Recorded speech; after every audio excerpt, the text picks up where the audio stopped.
Up with KREM begins now. Just ahead of 5 a.m. now on our Thursday morning, and it turns out Alexa was right. She predicted the correct World Series champions, the Washington Nationals. Last night in Texas, the Nationals captured the franchise's first ever World Series championship. They defeated the Houston Astros in Game 7 by a score of 6-2. Wasn't even that close. Look at that. And fun fact, the visiting team won each game of the series. It's the first time that's happened in a playoff series in any major sport. That's really cool. Yeah. Well, and congratulations to them. I know a lot of folks very excited about that. But you know what we're excited about? It's Halloween, right? That's right. Happy Halloween. And we're starting here early. Welcome to Up with KREM. Great to have you with us today for Halloween. I'm Jen York. I'm Evan Irani. And I'm Dana Marie McNichol. Yeah, it's going to be a cold one for everyone heading out to trick or treat. Bone chilling, as we say, right? Oh, you were waiting to say that one. Yeah, well, there's plenty more to come. Oh, yes. Can't wait. But what we've got, we have a live look outside right now. Oh, look spooky. At that. Getting in the festive decor here. I like it. Now, for the forecast, I need your guys' help. So let's take these graphics here, and we've got something to show you guys. Nope, you're staying here, Jennifer. Come back here.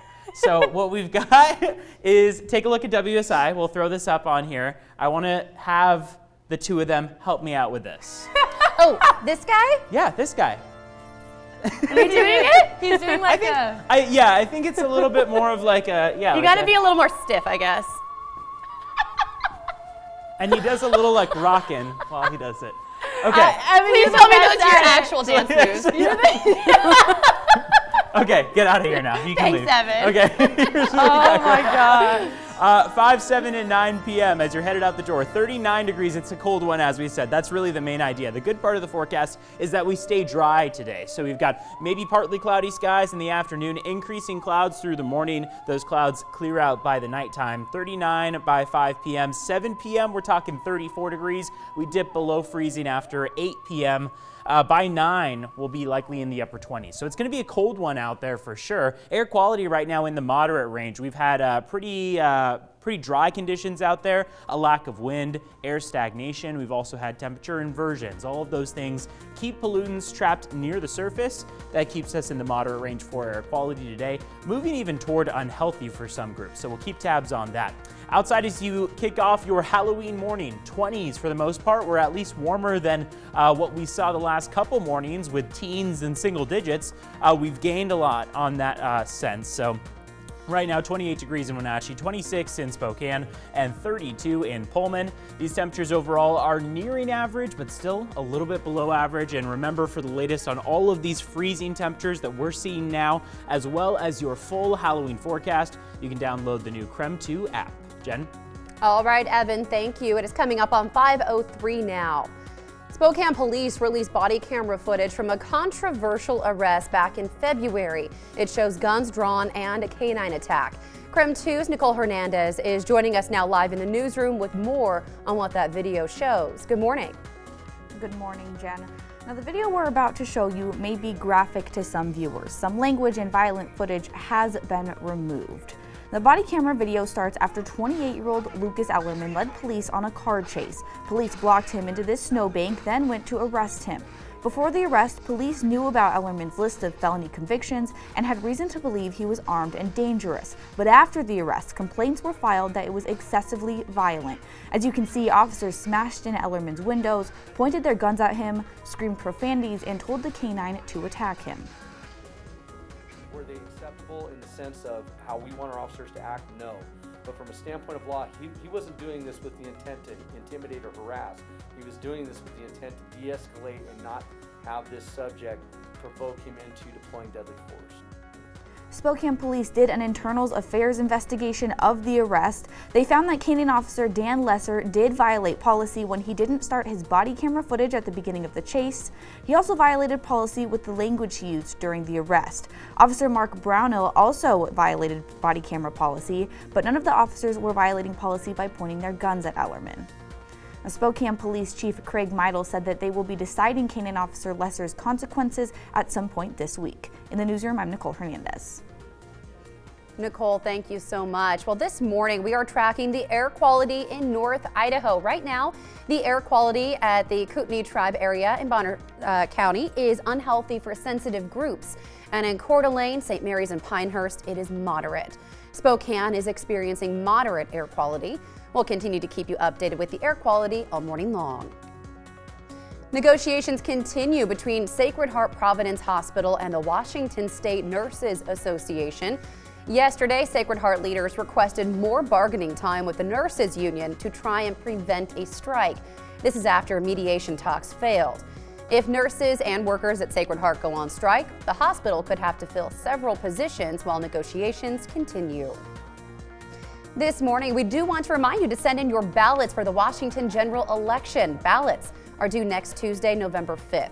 The general election will decide Spokane's next mayor, city council president, and various other positions and measures across the county. There are a total of 24 drop box locations listed on the election website. We've made them easy to find on our website, KREM.com. For the third year in a row, the University of Washington is the world's most innovative public university. Factors considered include patent filings and research paper citations. These determine which educational institutions have done the most to advance science, invent new technologies, and power new markets and industries. Well, that's your morning rush. More news in less time. You can let us know what's happening in your neighborhood by using the hashtag #UpWithKREM. Well, it's 5:06 now. For some of us, it's candy and costume parties, but for many thrill seekers, the best part of Halloween are the scares. And KREM 2's Dana Marie McNichol is live in the studio now to break down some of the spookiest and haunted spots in Spokane. Good morning. Good morning, Jen. Happy Halloween to everybody out there. So you would be surprised with the many haunted places here in Spokane. There are a lot of them in the area. First up is the Hahn Mansion on the South Hill. It has a reputation for bad luck, and it has a well-known murderous past. A mad doctor owned the house in 1924. He was licensed as a physician that also performed electroshock therapy. He had a bad reputation in his neighborhood. He fired weapons, played music too loud, and drove drunk into his own swimming pool. He was also convicted of manslaughter following the death of a patient. In 1945, he was found stabbed through the heart with a World War II bayonet from his own weapon collection. Spooky. And the developers behind Brown's Edition broke the first rule of horror movies: never ever build property on top of an old graveyard. Duh. According to records, that's exactly what happened back in 1987. 3 skeletons were dug up during construction. Local historians say there was a cemetery there during the 1800s, and people buried under Brown's Edition were likely the first residents of Spokane. And in 1889, a young man by the name of Llewellyn Marks Lewis Davenport arrived in Spokane and stayed at the Davenport Hotel. He lived in Suite 1103 until his death in 1951. Guests have reported that his ghosts now wander the halls in just a bathrobe and slippers.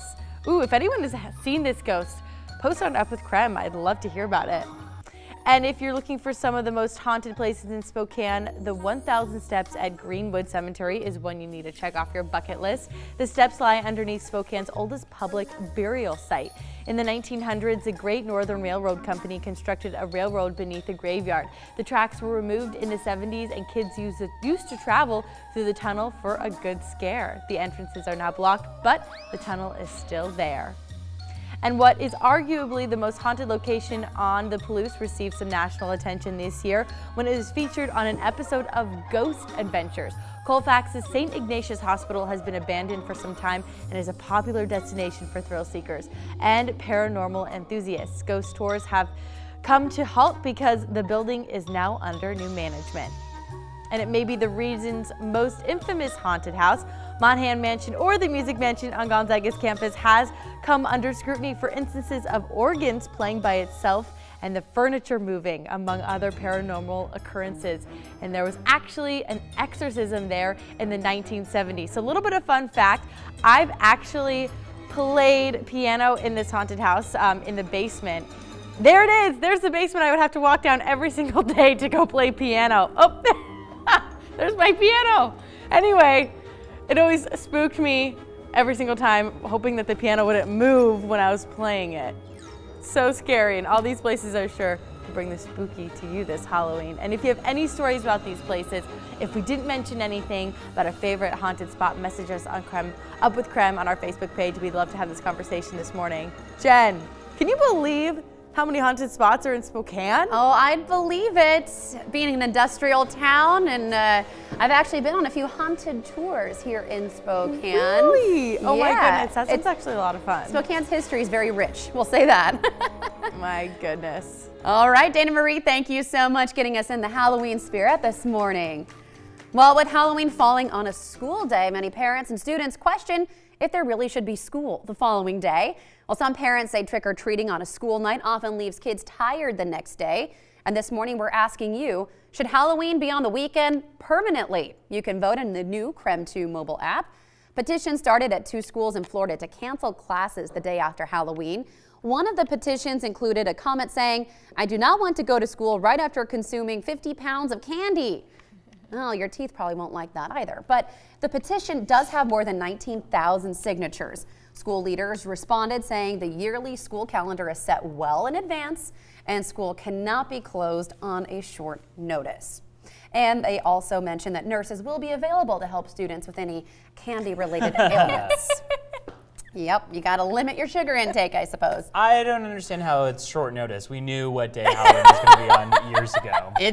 It's on the calendar every year. We know what day it typically But is maybe on. parents just started petitioning for this. I would be a supporter, especially for the younger kids. I think they Yeah. always want to have fun, and it's never really fun to go trick-or-treating when it's still a little bright outside. And for us, you know, the sun sets around 5:30, 6 o'clock. That means if you go trick-or-treating even just for an hour, you're probably not going to get to bed till 7 or 8. And some of those young kids, you know, they need their full rest time and they wake up still early. So I don't know. If I were in charge, which there's a very good reason why I'm not in charge, I would say the day after Halloween, when it falls on a school day, I think should be a holiday. Well, what does our poll say right now? It's pretty 50-50. split. Yeah, the Okay. numbers are kind of moving slightly, but yeah, it's still 50-50. So KREM.com/vote or on the KREM 2 mobile app, chime in. I'd love to hear what parents have to think about this. I think we know what kids would probably say. Yeah, Right? and better yet, go on our Up with KREM Facebook page, write us a little message, tell us why you feel that way. We always get a lot of strong opinions.